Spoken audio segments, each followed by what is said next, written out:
Buxoro viloyati Romitan tumani Chandar mahalla fuqarolar yig'inida fuqarolarga uzoq muddatli ijaraga berilgan jami 10 gektar yer maydonlaridan 25-26, 73-72 91 yer konturlari ajratib olinib, Mikrokredit bank aksiyadorlik tijorat banki Romitan bank xizmatlari markazi tomonidan bir konda bir mahsulot tamoyili asosida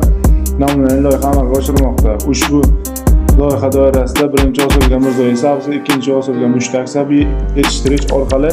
33 ta fuqaroni ish bilan band qilib, ularning yillik daromadini 65-70 millionga oshirish maqsad qilib olingan. Aholi bilan bevosita ishlash uchun lider tadbirkor Urganjolik Haydar ota tanlab olinib, ushbu lider tadbirkor mahsulotni ekishdan tortib to uni to'liq yetishtirgunga qadar yer egalari bilan birgalikda ish olib borish yo'lga qo'yilgan.